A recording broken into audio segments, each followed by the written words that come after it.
देखो जितने भी 100 से ऊपर वाले मॉलिक्यूल्स हैं, एलिमेंट्स हैं जो हमारे, वो क्या हैं? अधिकतर मैन मेड हैं। क्या है? 100 से ऊपर वाले जितने भी हैं वो एक्टिनाइड्स में आ जाते हैं और सबके सब कैसे हैं? अधिकतर मैन मेड है। तो उनके नॉमेनक्लेचर के लिए IUPAC ने हमें कुछ टर्म्स दिए हैं। जैसे ऑर्गेनिक मॉलिक्यूल्स में IUPAC ने हमें टर्म्स दिए हैं, वैसे ही इनऑर्गेनिक में 100 से ऊपर वाले एटॉमिक नंबर के लिए हमें क्या दिए हुए हैं? कुछ टर्म्स दिए हुए हैं, जिनको मिला के हम क्या कर सकते हैं? जो भी एलिमेंट होगा हम उसका नाम लिख सकते हैं। उसके लिए हमें क्या बताया गया है? जो जीरो वाली होती है, जैसे कि हमें वहां बताया जाता है CH3 के लिए हम क्या लिखते हैं बेटा? मेथ लिखते हैं। मेथेन नहीं लिखते, सिर्फ मेथ लेते हैं। सही है। अगर मेरे पास 2 कार्बन होते हैं तो मैं क्या लिखती हूँ बेटा? एथ। ऐसे ही अगर मेरे पास 0 होता है तो मैं 0 के लिए क्या लिखती हूँ? निल। 1 के लिए अन, 2 के लिए बाई, 3 के लिए tri, quad, pent, except, octet. सही है। तो ये तुम्हारे क्या हो गए? बेसिक गिनतियां तुम्हें दे दी गई है कि 1 को इस फॉर्म में लिखना है, 2 को इस फॉर्म में लिखना है, 0 को इस फॉर्म में लिखना है। अगर उसके बाद क्या होता है? जैसे जैसे हमारे पास, मान लो मेरे पास क्या है, आगे आएंगे 104 है। अगर मेरे लिए 104 का नाम लिखना है तो मैं कैसे लिखूंगी? ये देखो, सबसे पहले मैं 1 लिखूंगी। क्या होता है 1 का? अन। फिर मैं क्या लिखूंगी? निल। और 4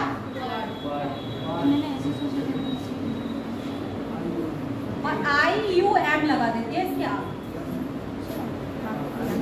ठीक है, समझ आया?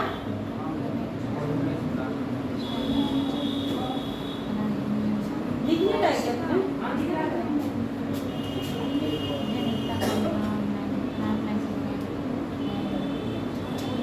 अब दिख रहा है आराम से?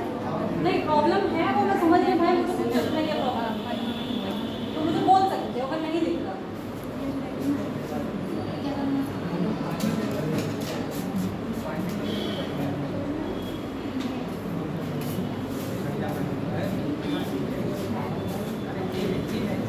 ऐसे तुम्हें समझ में आया? अगर तो मुझे मैं 105 का लिखने के लिए बोलूंगी तो 105 का क्या नाम आएगा बताओ मुझे? टेबल में देखो, लिखो 105 के लिए क्या आएगा?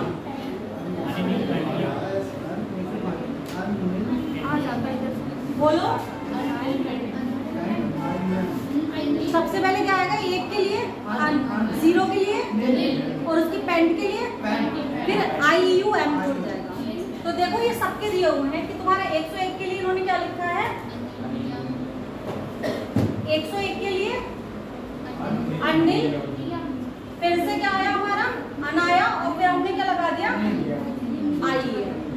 तो बस एक सिंपल है कि वो 9 तुम्हें 10 जो लिखे हुए हैं वो याद कर लेने हैं, और उस हिसाब से, जिस हिसाब से भी जो भी गिनती लिखी हुई है, मान लो मेरे पास 102 है, ठीक है, तो पहला अन, दूसरा निल, देन बाई। अगर 2 बाई आ रही है तो उसे सिंगल बाई कर देंगे। ठीक है, जैसे यहाँ पे बाई में क्या आएगा बेटा? 2 आएगी, आएगा, तो यहाँ पे हमने सिंगल कर लिया। आगे आप समझ में? आगे बढ़ जाए इस टॉपिक से, क्योंकि PDF तुम्हारे पास है तो तुम खुद भी ये सब लिख सकते हो अपनी कॉपी पे, बट 118 19 तक ये लिख लेना। अभी तक 118 ही एलिमेंट है, बट 120 का NCERT में एग्जाम्पल दिया हुआ है, उसमें पूछा हुआ है 120 को क्या बोलेंगे, क्वेश्चन दिया हुआ है। तो ऐसे ही वो तुमसे पूछ सकता है किसी भी नंबर को लेके कि इसका IUPAC नेम क्या होगा, जिसका एटॉमिक नंबर क्या होगा? 100 से ऊपर होगा। बस इतना याद रखना है।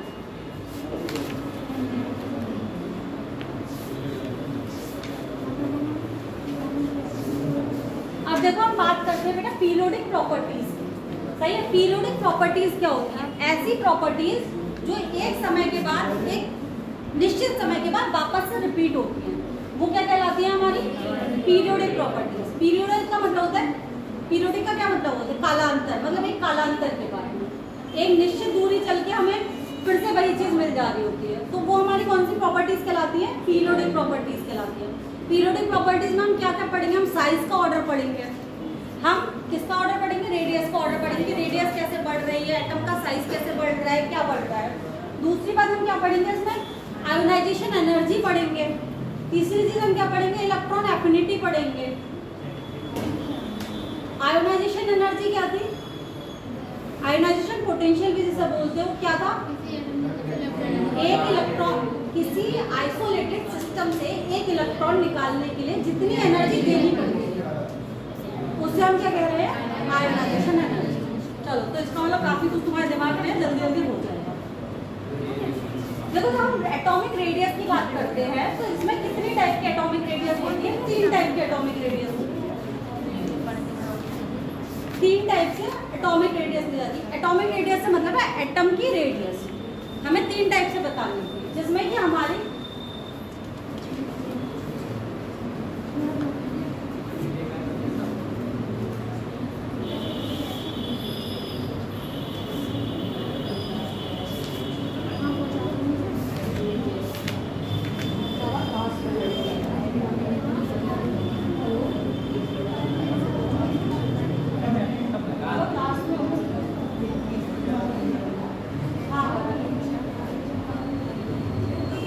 एटॉमिक रेडियस से मतलब क्या होता है कि न्यूक्लियस से लेके आउटर मोस्ट सेल तक की हमारी दूरी कितनी है, वो हमारी किसी एटम की क्या कहलाती है, एटॉमिक रेडियस कहलाती है। एटम की रेडियस से मीन हो गया एटॉमिक रेडियस।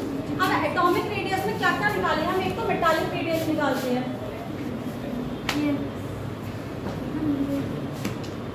मेटालिक रेडियस निकालते हैं, एक कोवेलेंट निकालते हैं,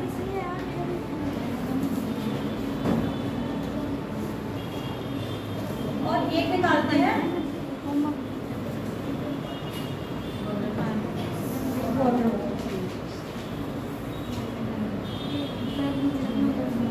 अब तुम्हें एक चीज पता है, जब हम मेटल्स बनाते हैं, जब हम क्रिस्टल्स पढ़ते हैं, NaCl का हम क्रिस्टल स्ट्रक्चर पढ़ते हैं, दैट टाइम पे हम क्या करते हैं, जो हमारे एटम्स होते हैं वो कहाँ पे होते हैं, हमारे कॉर्नर्स पे होते हैं, फेसेस पे होते हैं, अलग अलग जगह पे।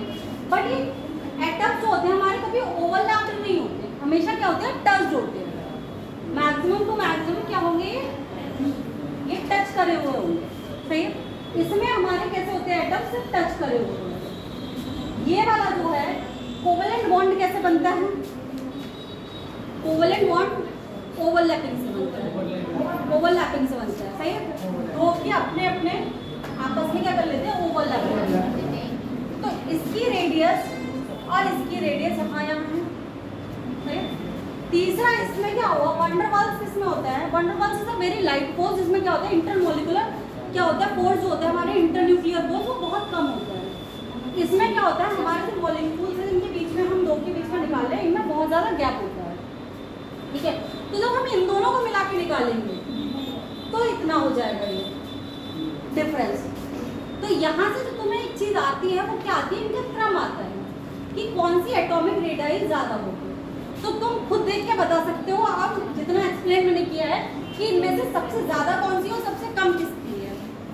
एटॉमिक रेडियस का मतलब है ये लाइन की लेंथ, दो न्यूक्लियस के बीच में कितनी डिस्टेंस हम कवर करते हैं। तो बताओ सबसे ज़्यादा एटॉमिक रेडियस हमारे हिसाब से किसकी हुई, बिल्कुल वंडरवाल रेडियस हमारी सबसे ज़्यादा हो गई। उसके बाद क्या हमारी मेटालिक हो गई, देन तो लिख लो यही।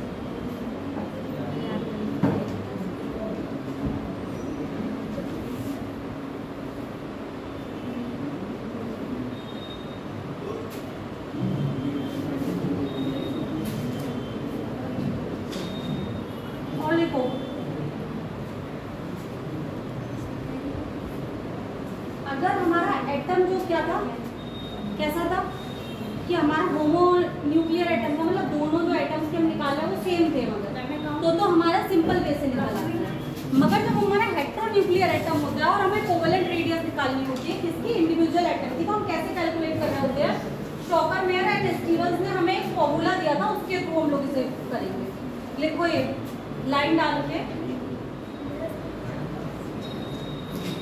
शॉकर मेयर एंड स्टीवंस का जो फॉर्मूला है इसे ऐसे डालो। ये नाम से आता है कि शॉकर मेयर एंड स्टीवंस का कोवेलेंट रेडाई निकालने के लिए फॉर्मूला बताओ।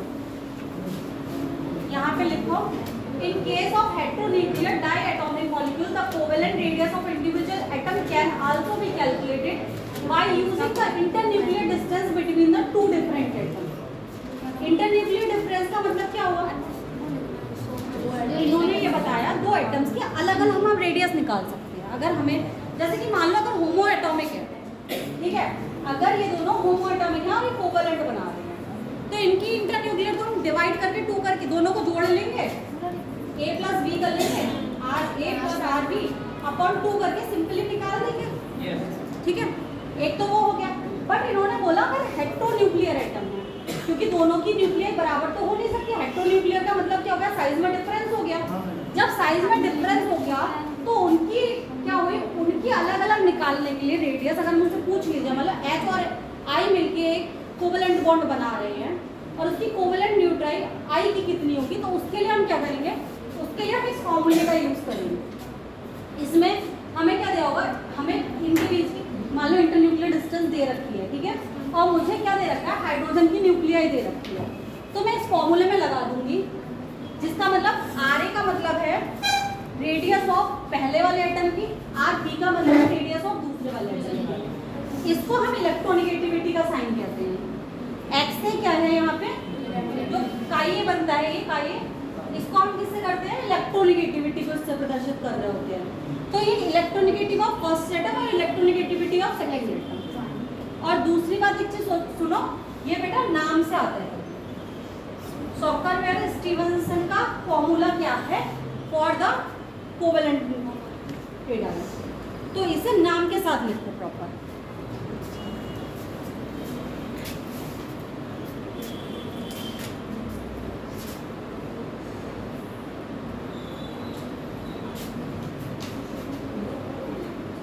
जो भी चीज समझ में ना आए वो बीच में रोक के बोल देना, क्योंकि आज हमें चैप्टर खत्म करना है, थोड़ी स्पीड तेज है।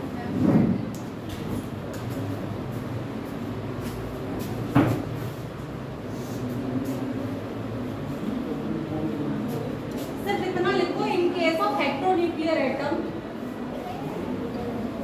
मैं बोल रही हूँ in case of heteronuclear atom, sorry, in case of heteronuclear diatomic molecule the covalent radii of, यहीं से लिख लो, तुम नहीं समझ में आ रहा तो हिंदी में बोलूं क्या,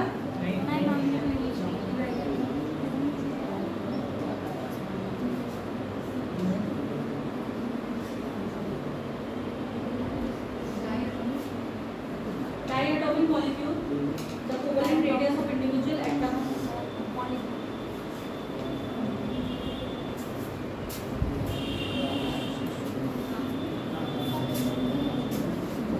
can also be calculated by using internuclear distance between two different atoms A and B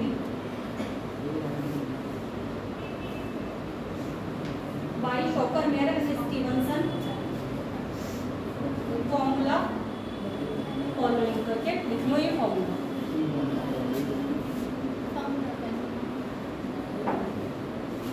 अब आर ए लिखो radius of first atom, r b लिखो radius of second atom, chi a लिखो electronegativity of first atom, chi b लिखो electronegativity of second atom.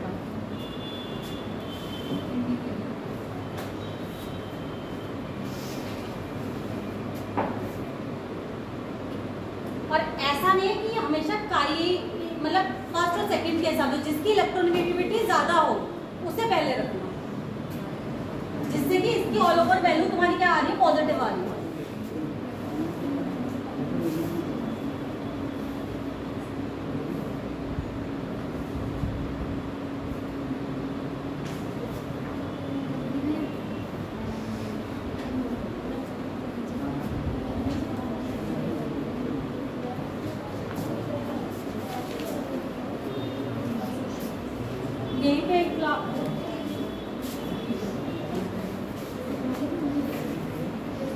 हो गया, आप आगे बढ़े। अब यहाँ पे ये वाला हेडिंग डालो, periodic trends of atomic radius. डालो heading periodic trends of atomic radius.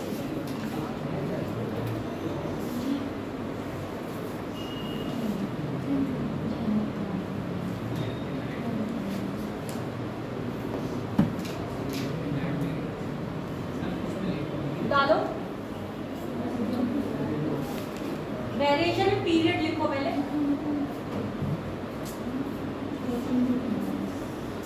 देखो जब हम हाइड्रोजन, सॉरी तुम्हारा कौन सा थर्ड वाला ले लो, Na से लेके हम लोग आर्गन तक जाते हैं, ठीक है।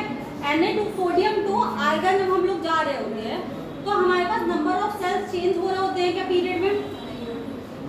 नंबर ऑफ सेल्स चेंज नहीं हो रहा है, बट नंबर ऑफ इलेक्ट्रॉन्स बढ़ते जा रहा है बिकॉज ऑफ एटॉमिक नंबर क्या बढ़ता जा रहा है हमारा। लास्ट इलेक्ट्रॉन हमारा, अगर Na हमारा कौन से पीरियड में? थर्ड पीरियड में, तो Na का जो लास्ट इलेक्ट्रॉन होगा वो किस में होगा? 3s1 में होगा, और आर्गन का लास्ट इलेक्ट्रॉन 3s2 pp6 में होगा, ठीक है। तो यहाँ पे क्या बढ़ा? सिर्फ नंबर ऑफ इलेक्ट्रॉन्स बढ़ रहे हैं, नंबर ऑफ सेल्स नहीं बढ़ रहे। नंबर ऑफ सेल्स नहीं बढ़ रही है, सिर्फ इलेक्ट्रॉन बढ़े। तो न्यूक्लियस पे क्या हुआ? जैसे जैसे हमारा इधर जाने का एटॉमिक नंबर बढ़ा, नंबर ऑफ प्रोटॉन बढ़े, नंबर ऑफ प्रोटॉन बढ़े, इट मीन न्यूक्लियस और उसके बीच का अट्रैक्शन बढ़ता जाएगा। तो साइज कैसा होता जाएगा? छोटा होता जाएगा। बट ये साइज जो होता है वो सिर्फ छोटा होता है क्लोरीन, किस तक? क्लोरीन तक। आर्गन वाली जो हाइड्रोजन हमारी इनर्ट गैसेस है वो हमें कैसी न्यूक्लियर शो कर रही होती है? वंडरवॉल न्यूक्लियर शो कर रही है। इसलिए पूरी पीरियोडिक टेबल में अगर तुमसे जनरली पूछ लेगा तो सबसे ज्यादा एटॉमिक रेडियस जो होगी वो किसकी होगी? इनर्ट गैसेस की, और बाकी रेस्ट हमारे इस पीरियड को इसको फॉलो कर रहे हैं। बट अगर तुम्हारे ऑप्शन में ऐसा नहीं है, मान लो कोई ऑप्शन ही ऐसा दे दिया है पेपर में जिसमें कि सीधे हमें सिंपल ऐसे करके डिक्रीजिंग मोड में ही दे दिया है, वहां आर्गन ज्यादा वाला कोई ऑप्शन ही नहीं है, तो तुम सिंपली नॉर्मल ट्रेंड फॉलो करो। बट अगर कहीं भी आर्गन की ज्यादा है और बाकी ट्रेंड फॉलो करा जा रहा है, किसी की भी नोबल गैसेस की ज्यादा है और बाकी ट्रेंड फॉलो किया जा रहा है, तो उस चीज को फॉलो करो। तो अब लिखो पीरियड में लेफ्ट टू राइट जाने पर, लेफ्ट टू राइट जाने पर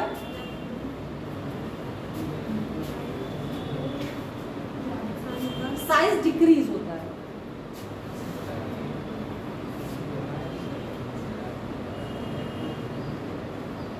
अब ऐसा क्यों हो रहा है? इसमें एक टर्म आता है इफेक्टिव न्यूक्लियर चार्ज, सही। अब इफेक्टिव न्यूक्लियर चार्ज से मतलब क्या है? समझ में आ रहा है? इफेक्टिव न्यूक्लियर चार्ज, पहले तो सबसे बड़ी चीज केमिस्ट्री में शब्दों को समझना सीखो। अब जैसे कि हमें बोला गया इफेक्टिव और न्यूक्लियर चार्ज। न्यूक्लियर चार्ज तो तुम सबको पता है क्या होता है? न्यूक्लियस हमारा कैसा होता है? Positive charge. वो किस पे अट्रैक्शन फोर्स लगा रहा होता है? इलेक्ट्रॉन्स पे लगा रहा होता है। इसमें बात करी गई इफेक्टिव की। इसका मतलब 100% तो चार्ज वो नहीं लगा रहा। इफेक्टिव का मतलब हुआ उतना जितना उस पर इफेक्ट कर पाता है, that is called effective nuclear charge. अब देखो इसमें क्या होता है? इसमें कि हमारे न्यूक्लियस होते हैं, हमारे न्यूक्लियस का जो पॉजिटिव चार्ज होता है वो क्या करता है? अपनी डिफरेंट सेल्स पे इलेक्ट्रॉन होते हैं, सही। एक सेल का इलेक्ट्रॉन ये है, दो सेल, पहली सेल में 2 इलेक्ट्रॉन्स रह सकते हैं, इसके बाद इसमें 8 इलेक्ट्रॉन्स रह सकते हैं, सही। और मान लो इसमें 4 इलेक्ट्रॉन्स है, रहे कितने भी, और मुझे इस पे इफेक्टिव न्यूक्लियर चार्ज अगर निकालना है तो जितना ये अट्रैक्शन लगा रहा होगा उतना ही ये वाले इलेक्ट्रॉन्स का रिपल्सन भी लगा रहे होंगे, क्योंकि एक तो सेल छोटी है, फुल्ली फिल्ड है, दूसरी बात उसका शील्डिंग इफेक्ट भी अच्छा खासा है। SPDF में सबसे ज्यादा शील्डिंग किसकी है? S की, देन P की, देन D की, देन F की। वो क्यों है? उनकी शेप की वजह से। जितनी सरल शेप उतनी ज्यादा शील्डिंग। अगर मेरे पास कोई चीज फुल है तो मुझे ढक सकती है, मगर खुद ही उसमें 10 छेद हैं तो वो थोड़ी ना मुझे छेद करेगी, शील्ड करेगी। शील्ड का मतलब मेरा बचाव करेगी। तो वही चीज है यहाँ पे।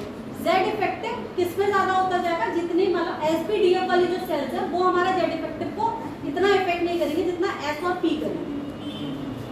अब यहाँ पे क्या होगा, इस वाले इलेक्ट्रॉन पे इनसे तो रिपल्शन लग रहा है, प्रतिकर्षण बल लग रहा है, और इससे लग रहा है आकर्षण बल।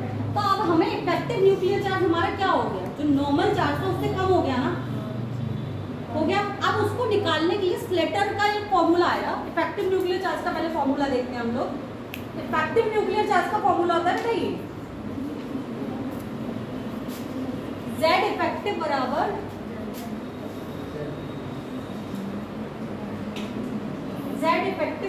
Z माइनस सिग्मा लिखा हुआ है तो भाई एनसीईआरटी में, बट यहाँ पे एस भी लिख सकते हैं, सही है।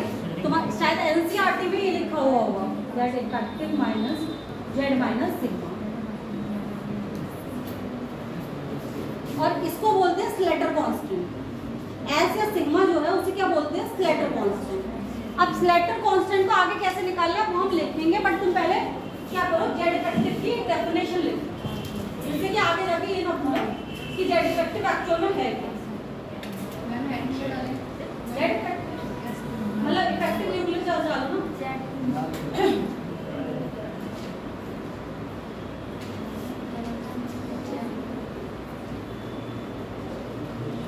it is overall attraction of the nucleus on the valence shell electron. It is overall attraction of a nucleus on valence shell electron.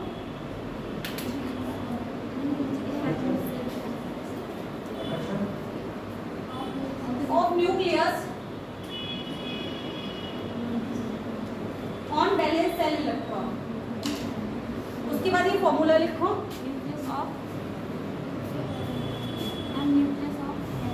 Nucleus on valence shell electron, attraction of nucleus on valence shell electron. क्या कोई सा लिख लो जो तुम्हें आ जाए paper में, अगर तुम्हें पता होना चाहिए। यहाँ एस का मतलब स्लेटर कांस्टेंट और सिग्मा का मतलब स्लेटर कांस्टेंट है, लिख कोई सा भी, बस वहां जाके फिर ये मत। और इनको क्या, ये अट्रैक्शन फोर्स एक्चुअल में it is attraction force by the nucleus और it is repulsion force by the inner shell electron.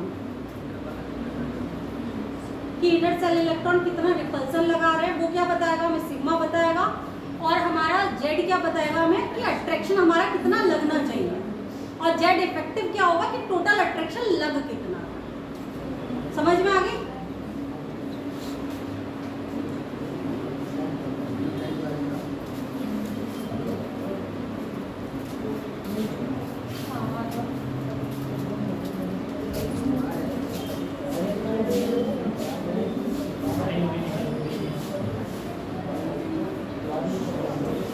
एक मिनट तो ये टेबल बना लो, फिर मैं पूरा तुम्हें स्लेटर समझा दूंगी।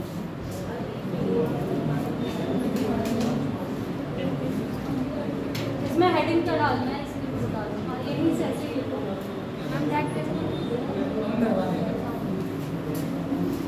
ये टेबल दिख रही है बेटा सबको?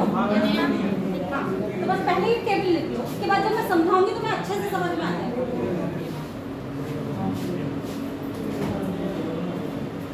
Number of electron in the group लिखा हुआ है, लिखो। Contribution of each electron to the s value, मतलब स्लेटर रूल में ईच इलेक्ट्रॉन कितनी एस वैल्यू दे रहा है उसको लिखा हुआ है।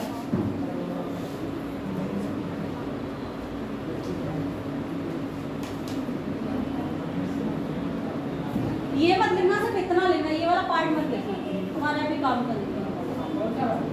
ये वाला मत लिखना, सिर्फ ये 2 लाइनें लिखना, ठीक है।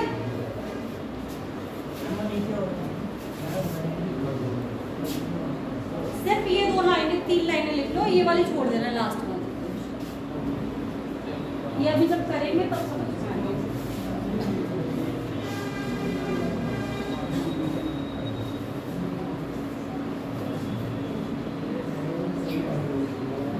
ऑनलाइन क्लास किस किसने ली थी जिस दिन मैंने निकालना तुम्हें समझाया था? जेड इफेक्टिव तो परसों के गायब हो गए थे, टेस्ट से पहले वाली क्लास में समझाया था।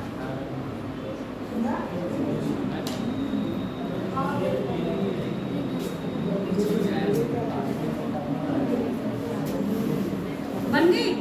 आए तो अभी नहीं बन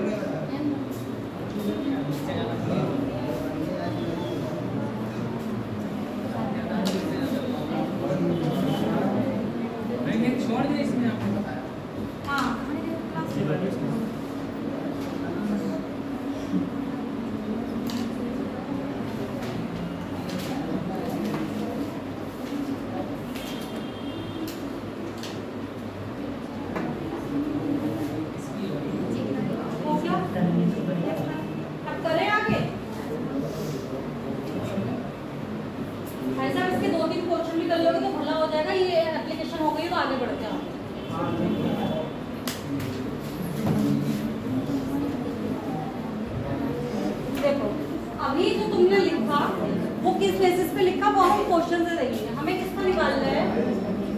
Zn का निकालना है, ठीक है। Zn के लास्ट इलेक्ट्रॉन के लिए हमें निकालना है क्या? तुम्हारा Zn। वो कैसे निकलेगा? 1s2। इसका इलेक्ट्रॉनिक कॉन्फिगरेशन लिखो अपने आप अपनी कॉपी में।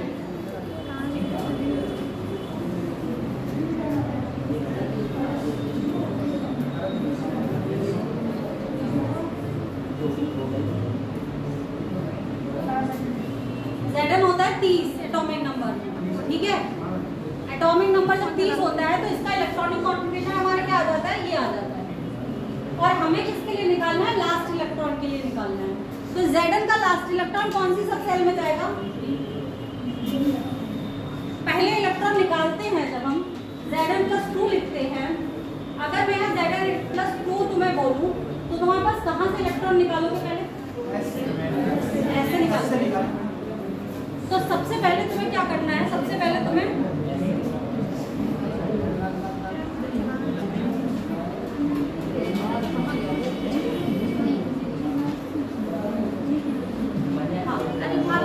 क्या करना होता है बेटा? पहले इन्हें हम लोग किसके अकॉर्डिंग रख लेते हैं? अपने प्रिंसिपल क्वांटम नंबर के अकॉर्डिंग इंक्रीजिंग ऑर्डर में रख लेते हैं। अब प्रिंसिपल क्वांटम के अकॉर्डिंग इंक्रीजिंग ऑर्डर में रखोगे तो 1s2, 2s2, 2p6,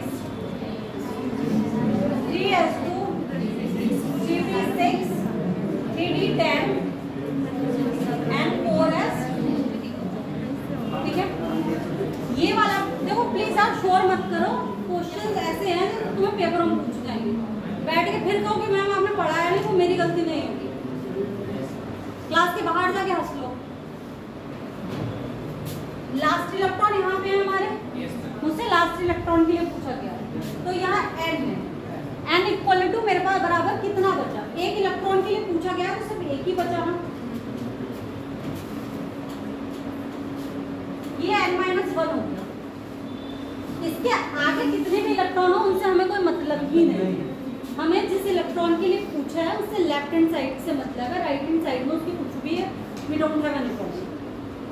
हमें क्या करना है? ये वाला n-2 हो जाता है। n-2 में टोटल नंबर ऑफ इलेक्ट्रॉन कितने हैं बेटा? 18 इलेक्ट्रॉन है।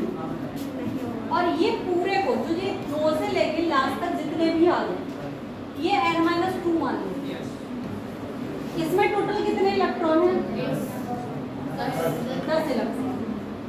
अभी तुम्हें जो मैंने वो लिखवाई है उसमें बताओ इन्हें किस किस से इंटू करने के लिए बोला है? पहले को कितने से बोला है?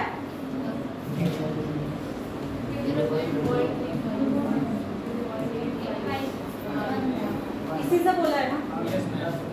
इन सबको ऐड कर दो, पूरा करके सबको ऐड कर दो। ये कितना आएगा? 10 आ जाएगा। प्लस ये कितना आता है?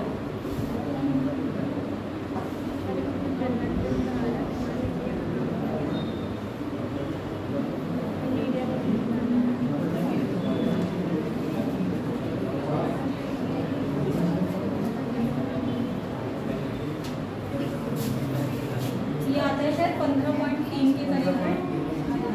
प्लस ये आ जाएगा 0.85। अब इन सबको जोड़ोगे जाते तो कितना आ जाएगा? ये 25.55 आ रहा है क्या? 25.65 आ जाएगा ये जोड़ने पे। अगर अब इसका जेड इफेक्टिव तुमसे पूछा, अभी तक ये तुम्हारे पास क्या आया है? सिग्मा आया है, जेड इफेक्टिव नहीं आया है। सही है। ये क्या निकालने का फॉर्मूला था हमारा? सिग्मा निकालने पड़ेगा। अब जेड इफेक्टिव निकालने के लिए हमें क्या करना होगा बेटा? जो हमें जेड दिया होगा इफेक्टिव, जेड माइनस सिग्मा करते हैं। जेड हमारा कितना है? एटॉमिक नंबर कितना है? 30 माइनस 25.65। तो अब जो जितना आएगा वो कितना आएगा बताओ?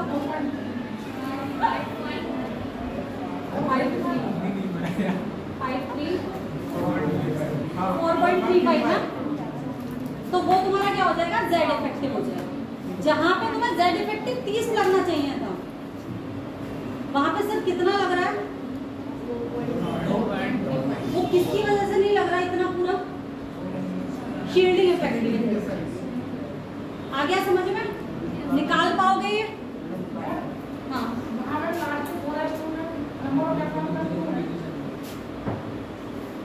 नहीं, एक इलेक्ट्रॉन के लिए निकाल है तो बचा हुआ तो एक ही है ना बेटा, एक के लिए तो निकाल ही रहे हैं, तो उसके बाद जितने बचे हुए हैं वो हैं।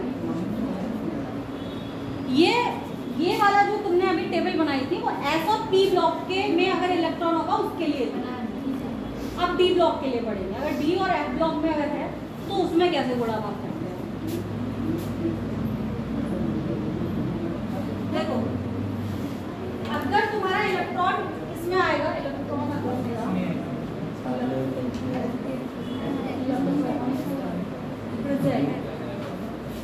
इन डी एंड एफ, ये नहीं आ रहा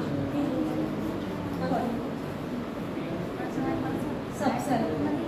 अगर मैं जिस इलेक्ट्रॉन के लिए मुझसे पूछी गई है क्या जेड इफेक्टिव जिस पे, तो उसके अगर मुझसे किसी के लिए भी क्या पूछा गया है जेड इफेक्टिव ऐसे इलेक्ट्रॉन के लिए पूछा गया है जो इलेक्ट्रॉन हमारा डी ऑर्बिटल में है या फिर किसमें है, ऑफ में, एफ में है, तो उसके लिए क्या करेंगे हम लोग, तो उसके लिए होता है जो n प्लस n-1 n-2 और जितने भी होते हैं ये इन सबको जो n वाले जो होते हैं उसको हम कर देते हैं 0.35 से इंटू किससे कर देते हैं मल्टीप्लाई, n वाले को 0.35 से और बाकी सबको मल्टीप्लाई हम कर देंगे 1 से। समझ में आया? अब देखो इसी को ले हम अगर z में ही लिखते हैं, z में ही लेते हैं same 1s2 2s2 2p6 3s2 3p6 4s2 और 3d10। अब मैं सबसे पहले क्या करूंगी, इनको कैसे रखूंगी, increasing order of the principal quantum number लिखूंगी। 1s2 लिखते हुए कभी इंक्रीजिंग ऑर्डर को प्रिंसिपल क्वांटम नंबर में मत लिखना, वरना तुम्हारा इलेक्ट्रॉनिक कॉन्फ़िगरेशन ही गलत मान लिया जाएगा। इलेक्ट्रॉन कॉन्फ़िगरेशन वही है, हमें क्वेश्चन सॉल्व करने के लिए उसे रीअरेंज करना, that is a different.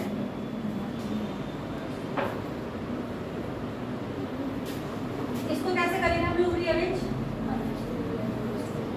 1s2 2s2 2p6 3s2 3p6 3d10 and 4s।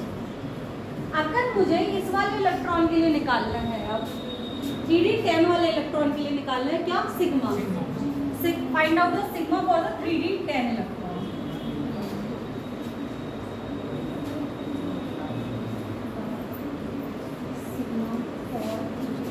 Last electron of अगर मुझे लास्ट इलेक्ट्रॉन ऑफ पी के लिए निकालना है क्या, सिग्मा की वैल्यू, तो क्या ये मेरी इफेक्ट करेगी इसे, नहीं करेगी, क्योंकि ये क्या है उस सेल से बाहर है, तो वो कोई रिपल्शन शील्डिंग वाला नहीं क्रिएट करेगी। अब बात कहाँ पे आ गई हमारी, बचे हुए पे आ गई। तो इसमें जो n वाले में बचे होते हैं उनसे किससे इंटू कर रहे होते हैं 3.5 से, n में एक के लिए निकाल रहे हैं, रिमेनिंग कितने बचे हुए हैं 9 है ना, s equal to 9 into 0.35, remaining कितने बच जाएंगे बेटा, ये सब जोड़ लेना,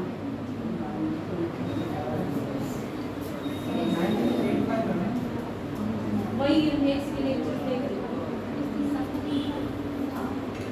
बाकी ये सब जुड़ लो, कितने इलेक्ट्रॉन बच गए, 18 इलेक्ट्रॉन बच रहे हैं, 18 सेंटीमीटर 18 करो, इसका आंसर कितना आएगा,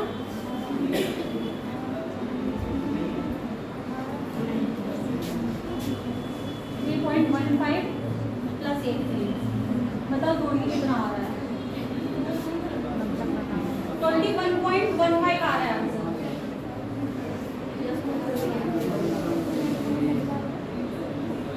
इतना तुम्हारा सिग्मा आ गया, तो जेड इफेक्टिव क्या आ जाएगा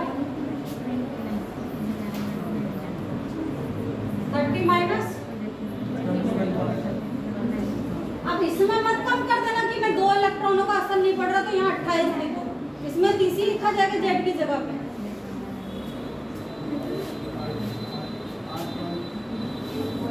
8.85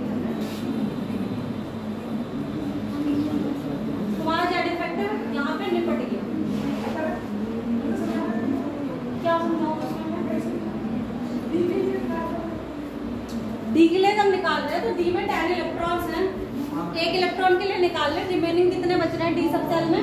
9 इलेक्ट्रॉन बच रहे हैं। तो जब जिस सब सेल में डी वाली में जितने बचेंगे उसको हम सिर्फ किससे इंटू कर देंगे? 3.5 से इंटू कर देंगे, और बाकी जो रिमेनिंग होंगे बचे वो जितने भी होंगे उन सबको जोड़ के 1 से गुणा कर देंगे, बस और कुछ नहीं है।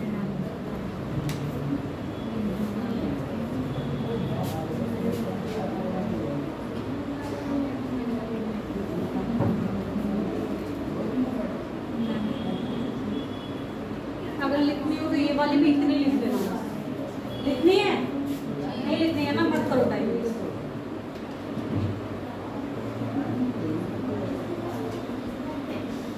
अब देखो वेरिएशन एंड ग्रुप की बात करते हैं। अभी हमने किसमें पढ़ा? Variation and period. पीरियड में हमारा जो साइज पे इफेक्ट पड़ रहा था वो किसकी वजह से पड़ रहा था? जेड इफेक्टिव की वजह से। कैसा पड़ रहा था? लेफ्ट टू राइट जाने पे क्या हो रहा था? Size decrease. अब ग्रुप की बात करते हैं। तो ग्रुप क्या होता है? जब हम किसी भी लाइन में सीधे चल रहे हैं, नीचे को आ रहे होते हैं, मतलब अप टू डाउन आने पे पीरियोडिक टेबल में क्या होता है?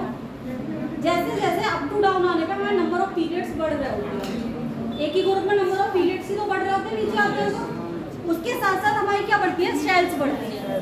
तो सेल्स बढ़ती है तो क्या होगा? साइज ज्यादा होगा या कम होगा? साइज ज्यादा होगा। तो नीचे जाने पे हमारा क्या होता है बेटा? साइज बढ़ता है, साइज इंक्रीज होता है। सही, डिक्रीज मत बोल देना कोई भी, कम हो जाएगा। ये हमारी किसका बना हुआ है? हमारे जो पहले ग्रुप के एलिमेंट हैं एस ब्लॉक के, उनके लिए हमें डायग्राम दिया हुआ है किसका? कोवेलेंट रेट है। तो ये कैसे करके इंक्रीज हो रही है दिखा दिया कि लिथियम 2 अगर मैं सीजियम आ रही हूँ तो हमारा साइज धीरे धीरे धीरे करके क्या हो रहा है? बढ़ता जा रहा है। इसके बाद बेटा डालो ionization energy topic.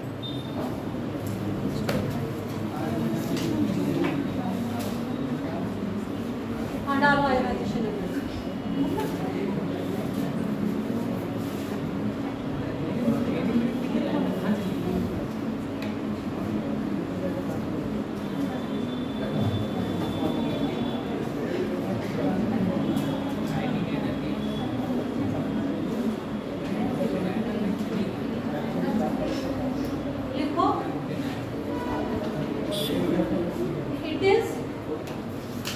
It is defined as minimum. It is defined as minimum amount of energy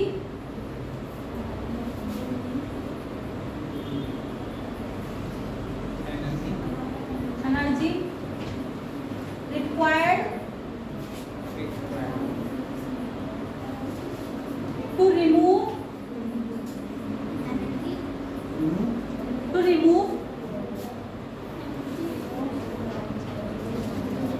the most loosely bound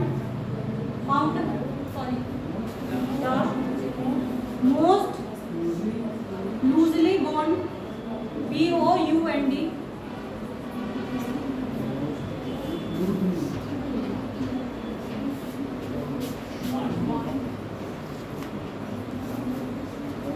electron of isolated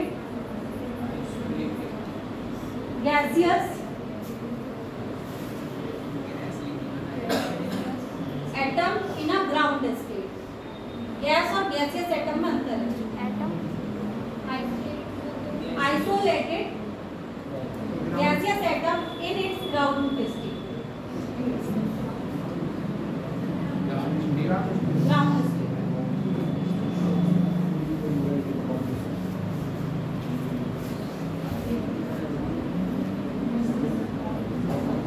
वो समझ में आई डेफिनेशन? सिंपल शब्दों में वही है कि एक आइसोलेटेड एटम से, मतलब जिस पे चार्ज ना हो, ऐसे एटम से जो सबसे हल्के से उससे बॉन्डेड इलेक्ट्रॉन है, मतलब आउटर मोस्ट सेल के इलेक्ट्रॉन होते हैं जिनपे सबसे कम अट्रैक्शन लग रहा होता है, उसको निकालने के लिए, एक इलेक्ट्रॉन को निकालने के लिए जितनी एनर्जी की आवश्यकता होती है वो हमारी क्या कहलाती है? आयोनाइजेशन एनर्जी कहलाती है। अब अगर मेरे पास एक एटम ये है, सिंपल बिल्कुल आइसोलेटेड, मेरे पास एक एटम ये है और मेरे पास एक एटम ये है, सही है। यहां से यहां हम कब पहुंचेंगे?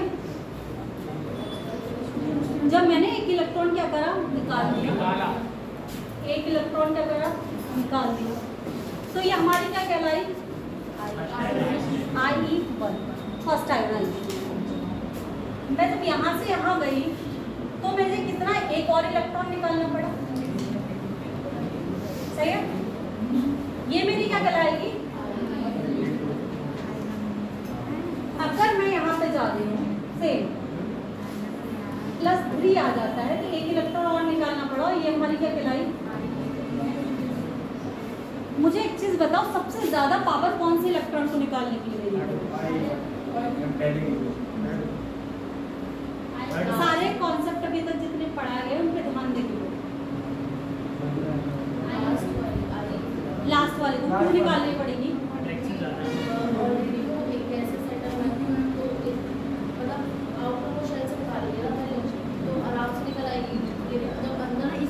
जब इलेक्ट्रॉन्स कम होते जाएंगे और पॉजिटिव चार्ज बढ़ता जाएगा तो अट्रैक्शन बढ़ता जाएगा। जैसे जैसे पॉजिटिव चार्ज बढ़ता है अट्रैक्शन बढ़ता है और साइज छोटा होता है। तो इलेक्ट्रॉन निकालने के लिए क्या होती जाती है, हमें एनर्जी ज्यादा देनी पड़ती है। इसलिए ऑलवेज ध्यान रखना IE3 always greater than IE1 and IE2 always greater than. अगर तुम्हें सक्सेसिव मतलब लगातार वाली आयोनाइजेशन एनर्जीज पूछी हुई हैं तो फिर क्या होगा? अगर लगातार आयोनाइजेशन एनर्जीज पूछी हुई हैं तो वो किस पर डिपेंड करेंगी? साइज पे डिपेंड करेंगे, ठीक है। लिखो आयोनाइजेशन एनर्जी, ये वाली रिएक्शन लगा के ये लिखो। अभी जो लिखी तुमने डेफिनेशन, उसके बाद ये वाला ये बना लो, A एटम, ये A+1 और ऐसे करके ये वाला लिख दो।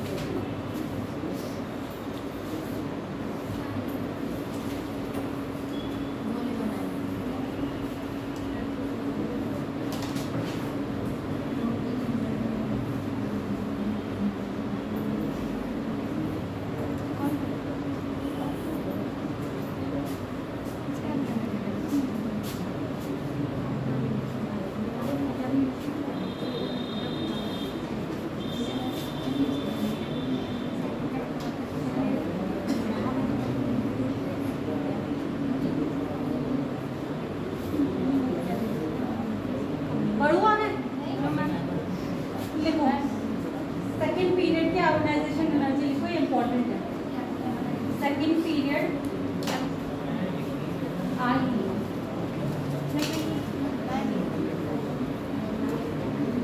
सेकेंड पीरियड के एलिमेंट बताओ, बोलो। याद करने को बोले थे ना, वहां देख के क्यों बोल रहे हो? लिथियम, फिर देन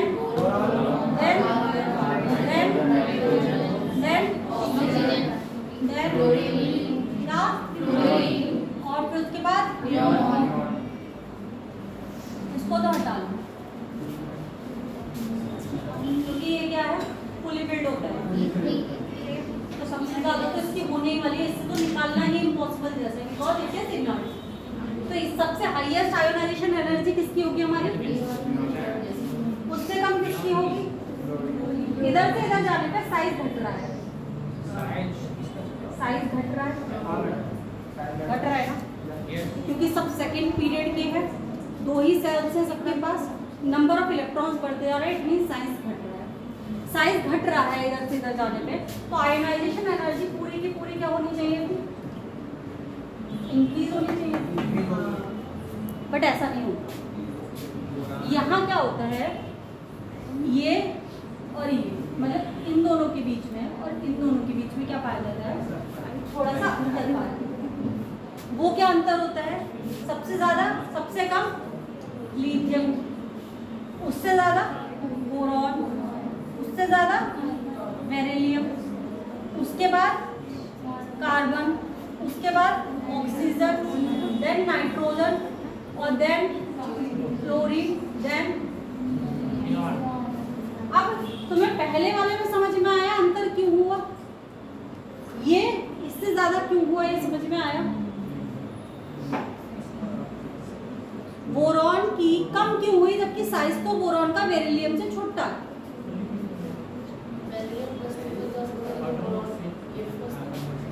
बेटा ये फुल किस में आता है, 1s2 सही, और उसके बाद क्या आएगा इसका 4 है ना, 2s2 fully filled, S orbital fully filled. तो जब फुल्ली फिल्ड होते हैं उनसे इलेक्ट्रॉन निकालना इज वेरी डिफिकल्ट था। फुल्ली फिल्ड से ज्यादा डिफिकल्ट, उससे कम डिफिकल्ट होता है हाफ फील्ड से इलेक्ट्रॉन निकालना। और जब यहाँ आते हैं तो ये क्या होता है बेटा, 5 होता है, सॉरी इसके आउटर मोस्ट सेल में इलेक्ट्रॉन 5 होते हैं, 2s2 2p 3p में 6 इलेक्ट्रॉन होने चाहिए, 3 इसके पास है, इट मींस ये हाफ फील्ड है, समझे। तो इससे इलेक्ट्रॉन निकालना मुश्किल है, इसलिए ये ट्रेंड्स लिखो तुम्हारा सेकंड पीरियड का, इट इज इम्पोर्टेंट। और इसे याद रखना कि अंतर कहाँ कहाँ आता है। और ये भी पूछ सकता है रीजन भी, तो मैंने अभी तुम्हें बताया कि बेरिलियम की बोरॉन से ज्यादा कम क्यों है।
Ionization energy decrease from up to down. In a group, ionization energy decreases. Hindi में बोलो, up to down. ऊपर से नीचे आने पर आयोनाइजेशन एनर्जी में कमी आती है। अब इतनी हिंदी तुम लोग खुद भी कर लिया करो। ही इज अ बॉय का मतलब होता है वो एक लड़का है।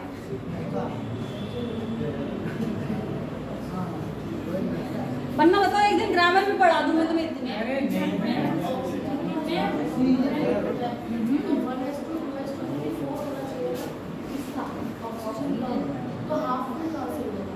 मैं ऑक्सीजन की बात नहीं कर रही, मैं नाइट्रोजन की बात कर रही हूँ। किससे निकालना मुश्किल है, यही तो हम लोग निकालेंगे ना। नाइट्रोजन ही तो है नीचे, सबसे ज्यादा आयोनाइजेशन एनर्जी नाइट्रोजन की इसीलिए तो हुई ना, क्योंकि ये हाफ फील्ड है।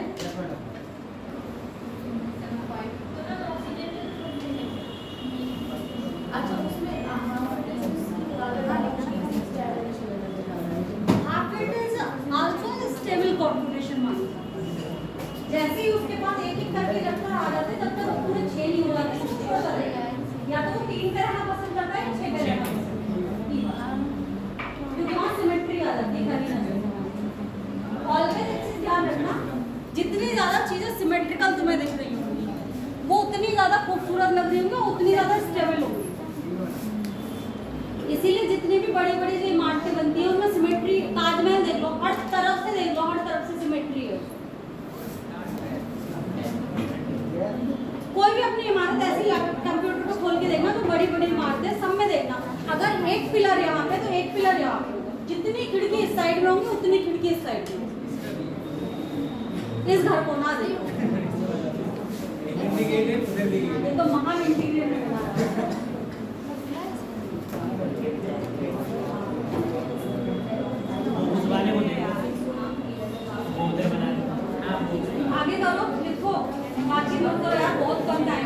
Electron affinity, electron affinity topic डालो।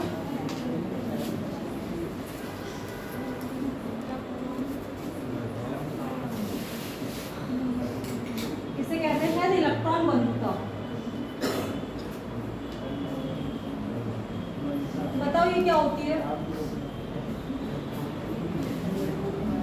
इलेक्ट्रॉन एफिनिटी क्या होती है?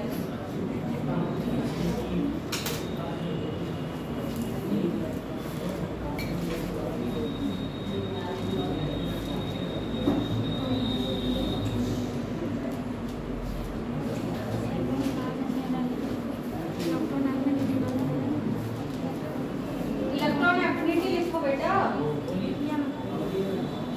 बोलूं मैं? क्यों नहीं याद है? क्या होती है इलेक्ट्रॉन एफिनिटी? जो एक गैसियस एटम में एक इलेक्ट्रॉन जोड़ने पर जो क्या होती है, एनर्जी रिलीज होती है, उसको क्या कह रहे होते हैं? अपने अपने लैंग्वेज में लिखो जरा, मैं तो ढूंढ रही हूँ जैसे जिसे भाषा में समझ में आए वैसे लिखो।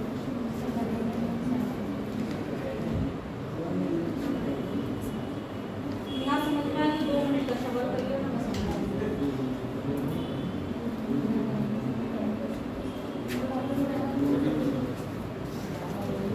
अभी क्लास समझ में आ रही केमिस्ट्री की? कोई दिक्कत तो नहीं हो रही?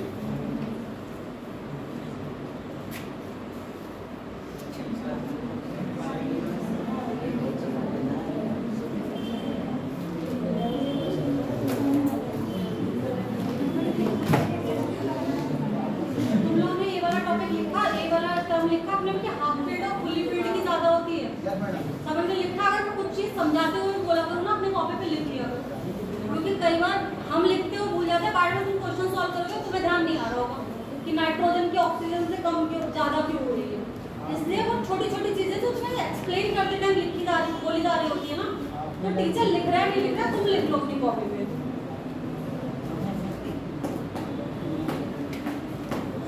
अच्छा, अगर मैं इससे 1 सेकंड इससे रुको, एक क्वेश्चन और दे दूं तुम्हें। जितने भी ये दिए हैं मैंने Li+1 बोरॉन +1 कार्बन +1 नाइट्रोजन +1 और ऑक्सीजन +1। अब मुझे जरा इनमें बताइए आई का ऑर्डर।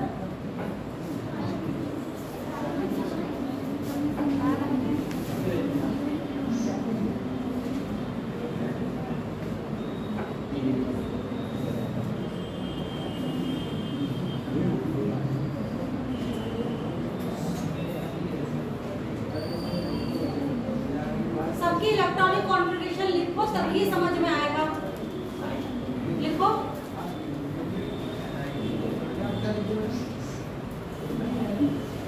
अगर मैं तुमसे ये पूछ रही I+E1 तो हमने लिख दिया, क्या हुआ? सही है। अब मैं I+E2 को ऑर्डर पूछ रही हूँ। प्लस आने के बाद प्लस चार्ज आ चुका है, तो हम एक एक इलेक्ट्रॉन इनसे क्या कर चुके हैं? निकाल दिया। अब हमें क्या करना है? एक एक और इलेक्ट्रॉन निकालना है। तो इसके लिए जब ये तुम्हें दिया है तो इनका ऑर्डर क्या आ रहा है? अभी इस वाले का ऑर्डर बताओ तुम्हें, इस हिसाब से सबकी इलेक्ट्रॉनिक कॉन्फ़िगरेशन लिखो, अपने आप आ जाएगा। मत देखो इधर। पहले की क्या आएगी? लिथियम की 3 होता है इसका और 1s2 आ जाएगी। ये कितनी आ जाएगी? 2s2 2p1 आ जाएगी। बोरॉन की सॉरी कैसे लिखते हैं? लिथियम +1 आ जाएगी हमारी 1s2। वो बेरिलियम प्लस कितनी आएगी बेटा? 1s2 2s1। बोरॉन की आएगी मैम 2s1 आएगी ना? हाँ सॉरी लिथियम की कहाँ पे? ओ वो अलग है, वो छोड़ दो। वहाँ पे मैं पूरी दिमाग से इधर आ गई, वो छोड़ दो। इधर आओ, यहाँ पे लिख रहे हैं ना मैं। तो तुम लोग लिथियम में कहाँ से दूसरा वो लेके आ? और बोरॉन की बताओ। बोरॉन कितना होता है? 5 होता है। 1s2 2s2 2 भी 0 हो जाएगा यहाँ पे, क्योंकि एक इलेक्ट्रॉन हमने क्या करा है, निकाल दिया है। अब आओ फिर से कार्बन पे, 1s2 2s2 2p, नाइट्रोजन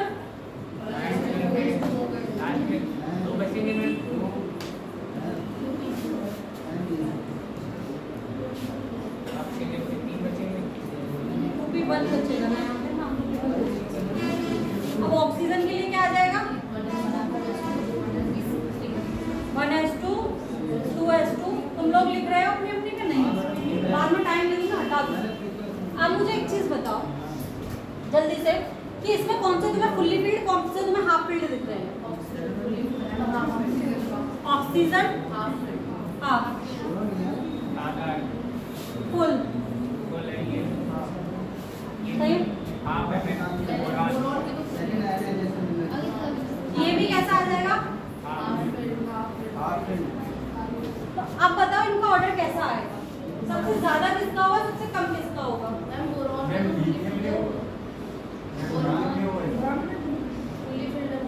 बेटा लिथियम सबसे ज्यादा होगा, लिथियम सबसे ज्यादा होगा, इवन नियॉन से भी ज्यादा होगा। क्यों, क्योंकि उसके पास एक ही तो ऑर्बिट है, नियॉन के पास तो 2 ऑर्बिट है, नियॉन दूर है उससे। तो लिखो इसका ऑर्डर मैं बोल रही हूँ, सबसे बाद में लिखो beryllium, then carbon, then boron, nitrogen, fluorine, oxygen, oxygen, neon और एलाइन। ये IE2 का ऑर्डर है, लिखो IE2 का ऑर्डर है।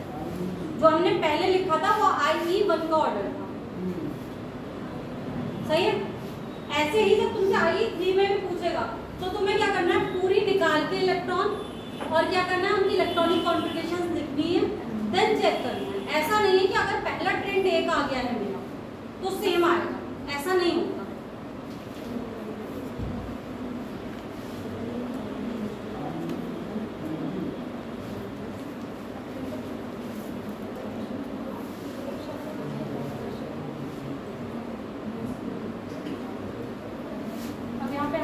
Application of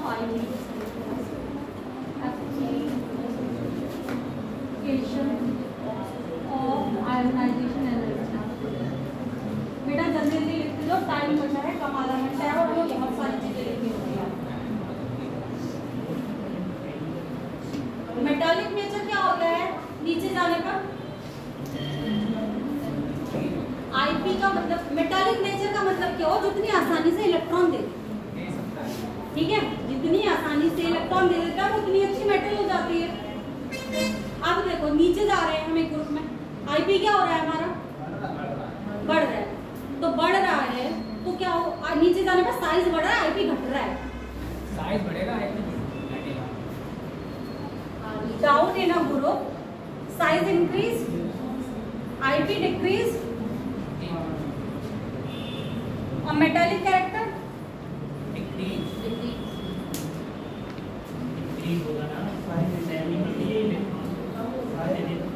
जिसका IP कम होगा बेटा वो आसानी से इलेक्ट्रॉन नहीं दे देगा।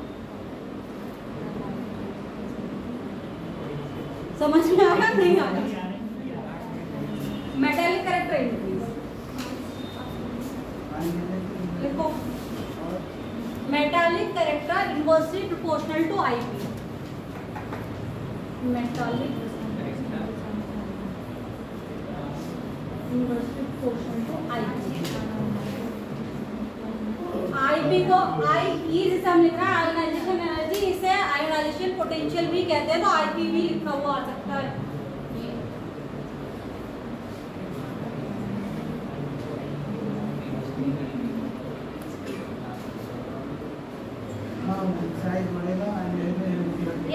एक लाइन लिखो, ionization energy of D block element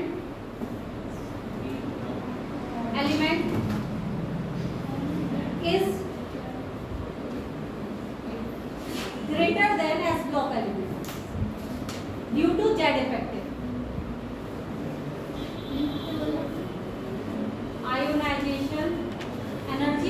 block element is greater than ionization energy of S block element due to Z effective.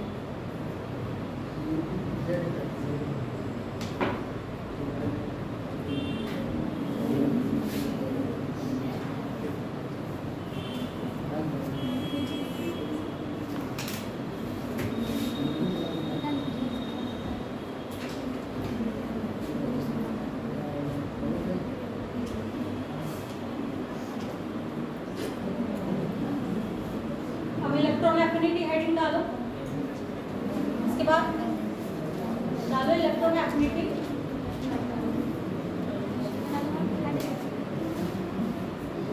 Amount of heat, electron affinity heading डालो बेटा,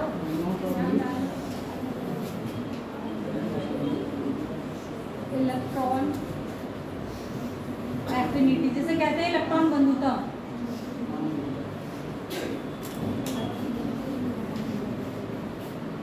लिखो the amount of energy release when electron is added to an isolated gaseous atom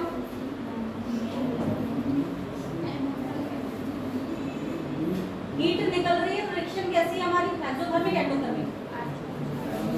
पता है exothermic endothermic क्या होता है? आइसोथर्मिक तो होगा नहीं बेटा, एक्सो या एंडो में से एंडो का मतलब होता है जब हम हीट दे रहे होते हैं, एक्सो का मतलब होता है जब हम हीट निकाल रहे होते हैं। सही, तो वो क्या होगी हमारी एक्सोथर्मिक। अगर उससे कभी थ्योरी की वजह से पूछ लिया जाए कि हमारी इलेक्ट्रॉन एफिनिटी क्या है, एक्सोथर्मिक है या एंडोथर्मिक है, तो क्या है एक्सोथर्मिक। इसमें क्या होता है कि एक इलेक्ट्रॉन हम क्या कर रहे हैं, जोड़ रहे हैं, तो हमारा क्या बन जाता है नेगेटिव साइन।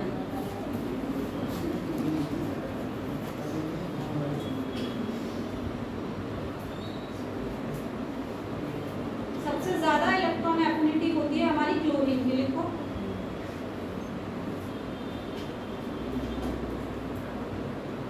सबसे ज्यादा इलेक्ट्रॉन एफिनिटी होती है क्लोरीन की।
Minimum electron affinity in a period किसकी होगी? देखो minimum electron affinity in a period noble gases की होती है या इनर्ट गैसेस की होती है। सबसे कम इलेक्ट्रॉन घनत्व किसकी होती है? अक्रिय गैसों की होती है।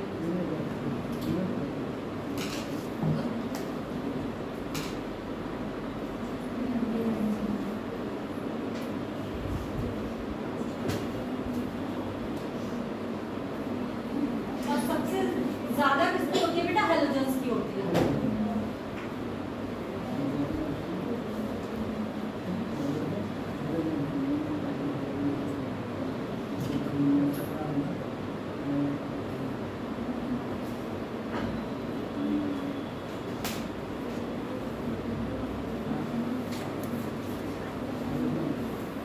तो सबसे कम बताओ किसकी? अगर मैं सेकेंड वाले के लिए लिख रही हूँ तो मैं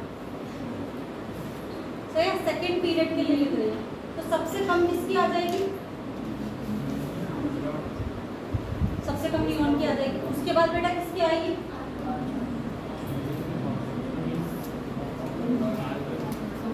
तीसरे वाले के लिए लिख रहे हो, चलो तीसरे वाले के लिए बोलो। सबसे कम आर्गन आ गई। फिर सोडियम कैसे आ जाएगी? सोडियम को आराम से ले लेगा ना, और सोडियम खाली है मगर हमारे पास मैग्नीशियम खाली नहीं है, तो फिर मैग्नीशियम की आएगी। फिर क्या आएगा? एल्युमिनियम आएगा, देन सोडियम आएगा। देखो मैं बोल रही हूँ ऑर्डर सेकंड थर्ड पीरियड के लिए। मिनिमम डालो एक तरफ, हाँ मिनिमम से शुरू करो, मैक्सिमम की तरफ को जा रहे हैं। Argon, Mg, aluminium, sodium, phosphorus, silicon, sulphur and chlorine की सबसे ज्यादा।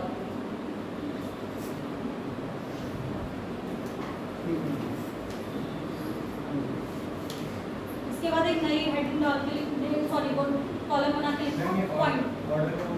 फिर से बोलो, आर्गन, फिर Mg, देन Al, देन तुम्हारा क्या था बेटा? सॉरी सोडियम, इसके बाद फास्फोरस, सल्फर है, सिलिकॉन है, silicon, sulphur,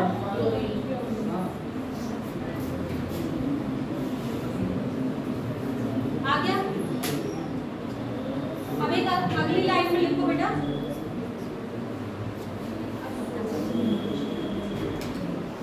electron affinity of second period element, electron affinity of second period element is less than third period element.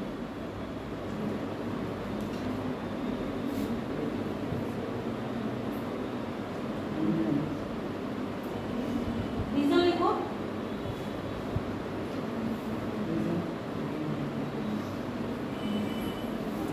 Due to smaller size of second period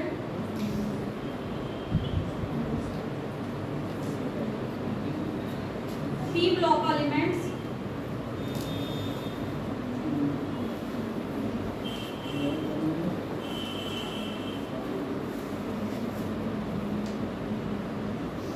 they have increased electron density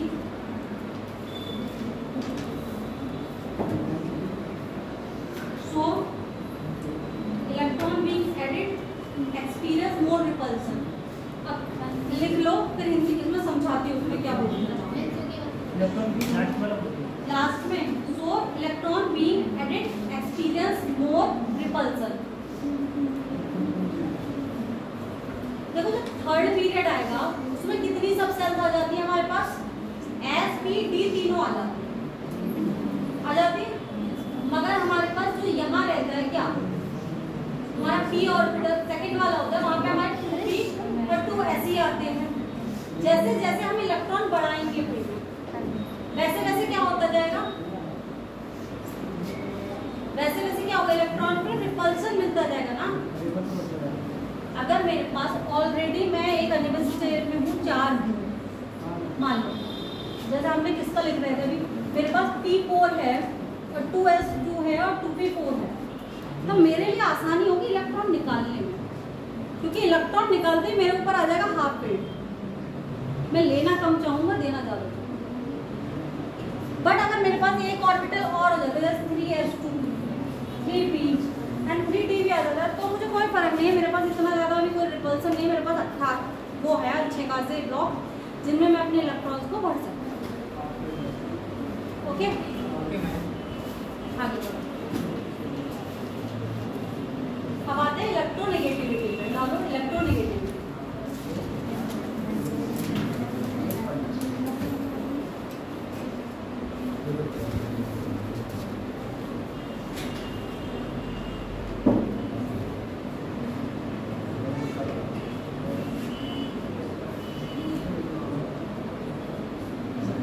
electronegativity of an atom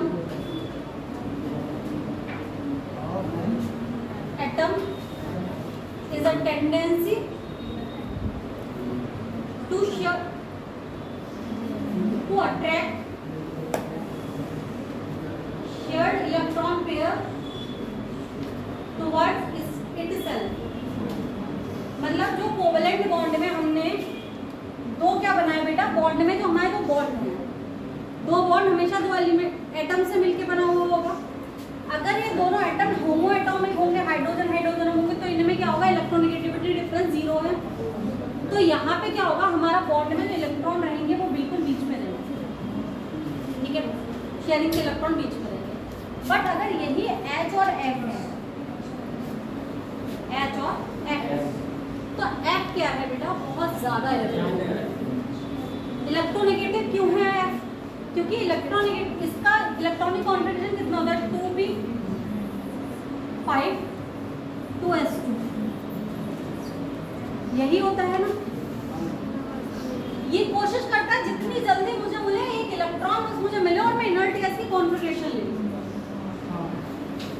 size भी छोटा है, सब कुछ इसके हिसाब से favourable condition में, बस इसको किसकी जरूरत है, एक इलेक्ट्रॉन। तो इसीलिए क्या करता है, इसके जो पूरे इलेक्ट्रॉन्स होते हैं, इस पेयर के जो पूरे इलेक्ट्रॉन्स हैं वो कहाँ चले जाते हैं, ये वो दमदार वाला गुंडा है कि बेचारा गरीब आदमी, जितना गरीब है, बट मैं तो उससे छीनूंगा क्योंकि मुझे तो मेरी भैया वो चाहिए, क्या कहते हैं, क्या क्या लेते हैं ठेले वालों से, बोलो हफ्ता हफ्ता ये वही है। यूनिट लेस क्वांटिटी है, लिखो इलेक्ट्रोनेगेटिविटी यूनिट लेस क्वांटिटी है।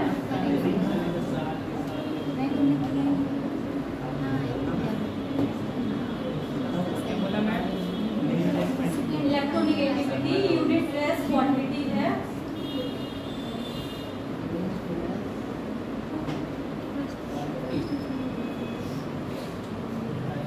लेफ्ट टू राइट जाने पे पीरियड में इलेक्ट्रोनेगेटिविटी क्या हो रही है बेटा, इंक्रीज हो रही है, क्योंकि हमारा जेड इफेक्टिव क्या हो रहा है, इंक्रीज हो रहा है।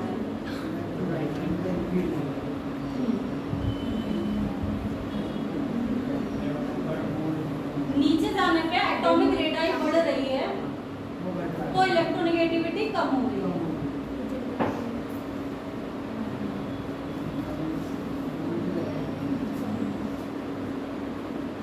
अगर चार्जेस दिए हुए हैं, जैसे आयनिक वाला जो है उसमें चार्जेस दिए हुए हैं, तो ऑक्सीडेशन स्टेट जो दी हुई है एटम की, उसके डायरेक्टली प्रोपोर्शनल है इलेक्ट्रोनेगेटिविटी।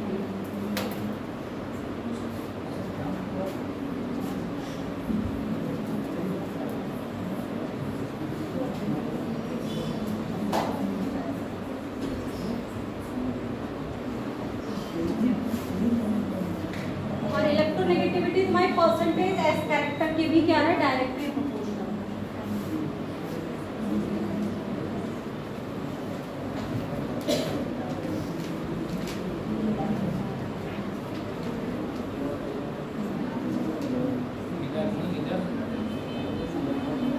सबसे ज्यादा इलेक्ट्रोनेगेटिविटी किसकी है पूरी पीरियोडिक टेबल में, क्लोरीन की। कितनी है, 4 है। सही। सबसे कम किसकी है बेटा, सीजियम की। लिखो, मोस्ट इलेक्ट्रोनेगेटिव एलिमेंट क्लोरीन और least electronegative element is caesium. और अगर कोई एटम लीस्ट इलेक्ट्रोनेगेटिव है, इट मींस वो क्या है, मोस्ट इलेक्ट्रोपॉजिटिव है, मतलब सबसे ज्यादा धनात्मक। तुम्हें समझ में आ रहा है?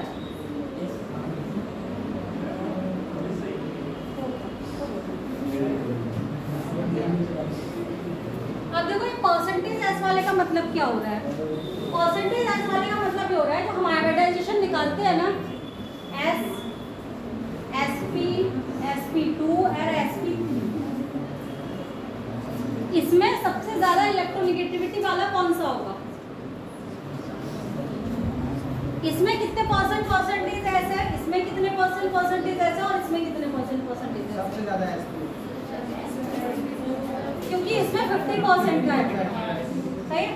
इसमें 100% हो जाए, 100 को 3 से डिवाइड कर लो, कितना आ जाए, 33.33%, सही है। और इसमें 25%, तो तो सबसे ज्यादा किसमें है? sp में। तो इलेक्ट्रोनेगेटिविटी ऑर्डर क्या हो जाएगा? sp, sp2 and sp3।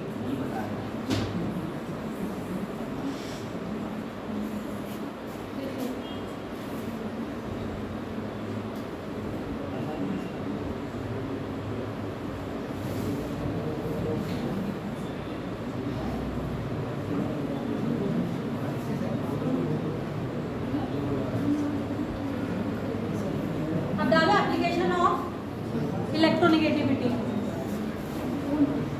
डालो बेटा, application of electronegativity.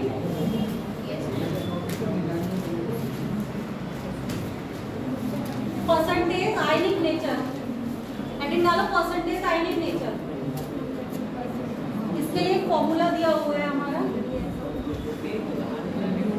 Percentage ionic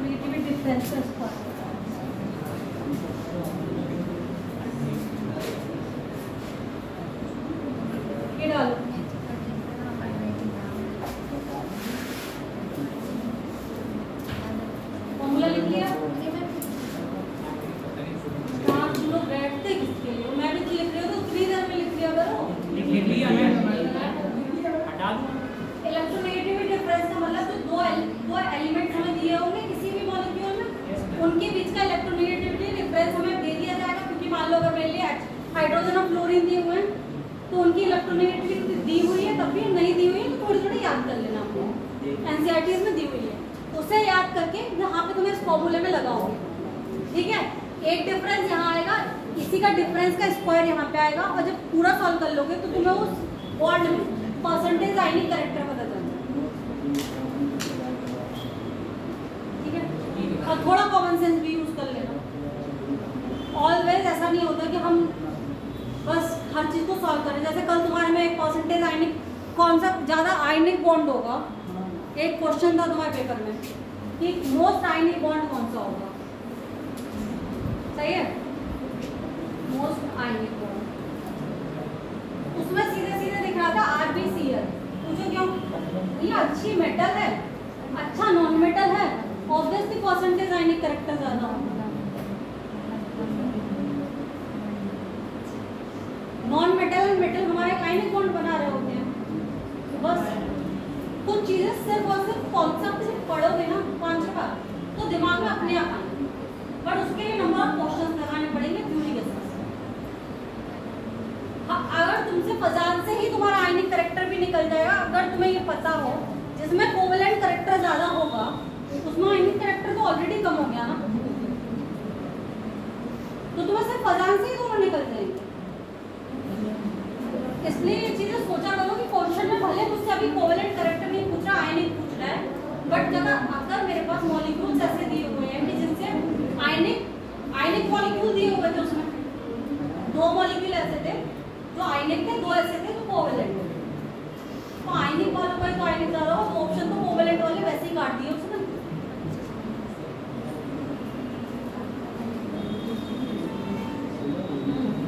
electronegativity difference 0 सिर्फ और सिर्फ होमो एटॉमिक मॉलिक्यूल्स के लिए होता है।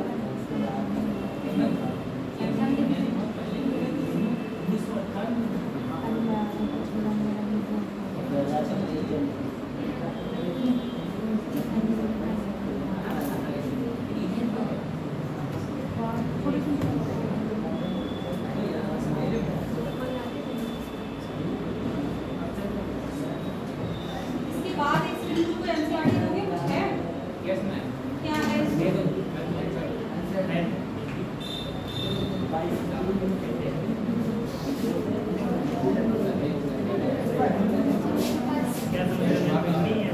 ऑक्साइड से आई थी, ऑक्साइड होगा ना, कौन सी ऑक्साइड? अब तुम बताओ मेटल के ऑक्साइड कैसे होंगे, नॉन मेटल के ऑक्साइड कैसे होंगे? ऑक्साइड्स के लिए क्या बोलोगे? नॉन मेटल मेटल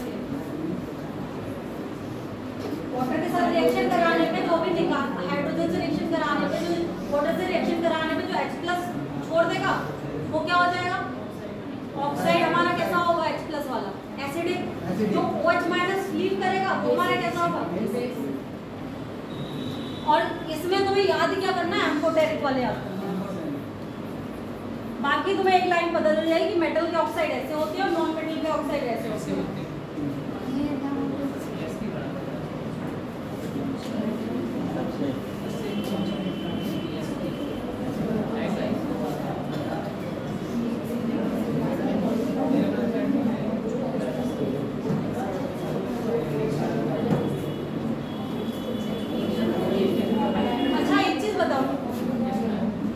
अगर मैं मेटल कौन कौन सी है हमारे पास, एल्काइली मतलब फर्स्ट ग्रुप और सेकंड ग्रुप, इनका नाम क्या है हिंदी में है बताओ। एल्काइली का मतलब बेसिक होता है ना, एल्काइली का मतलब बेस होता है ना, तो कैसे ऑक्साइड और हाइड्रोक्साइड बनाएंगे, बेसिक ही बनाएंगे ना। कैसे ऑक्साइड्स बनाएंगे, बेसिक बनाएंगे, क्योंकि जैसे ही इन्हें वाटर से रिएक्शन कराओगे ये H ले लेंगे, OH- छोड़ देंगे और तुम्हारा क्या बनेगा, बेसिक बन जाएगा। तो लिखो oxides of alkali metals and alkali earth metals are basic in nature.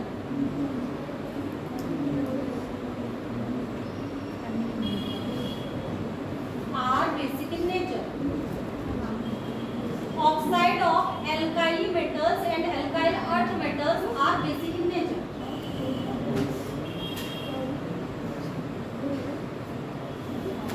और alkali of non metals कैसे होंगे हमारे, एसिडिक होंगे। देखो oxide of non metals are acidic in nature.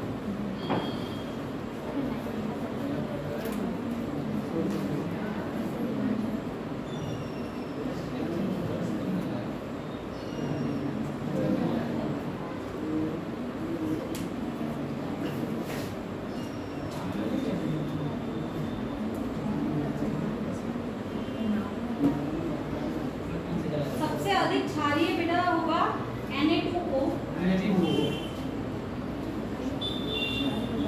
और सबसे अधिक अम्लीय होगा Cl2O7।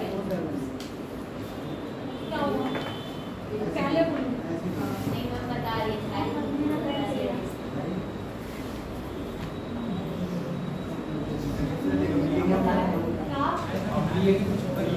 Cl2O7।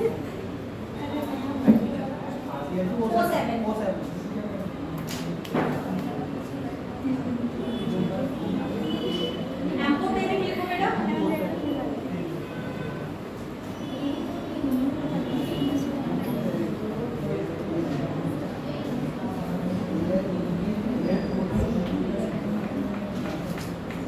Cl2O3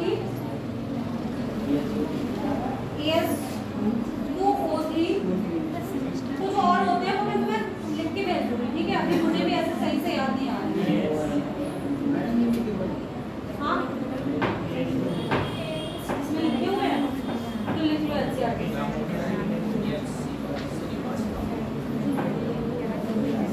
इसके साथ ही तुम्हारा चैप्टर खत्म होता है और तुम्हारा होमवर्क है एनसीईआरटी की एक्सरसाइज का। एनसीईआरटी की एक्सरसाइज का ना दूसरा जो पीडीएफ मैंने डाला है उसके पीछे तुम्हें ऑब्जेक्टिव टाइप क्वेश्चंस दिए हुए हैं, वो सब कर लेना, उसके आंसर्स में भेज दूंगी। अगर उसमें ना दिए हो वहाँ पे तुरंत आंसर्स, तो आंसर्स में भेज दूंगी, ठीक है। इसके साथ हमारी आज की क्लास का समापन होता है और हमारे कितने चैप्टर खत्म हो गए।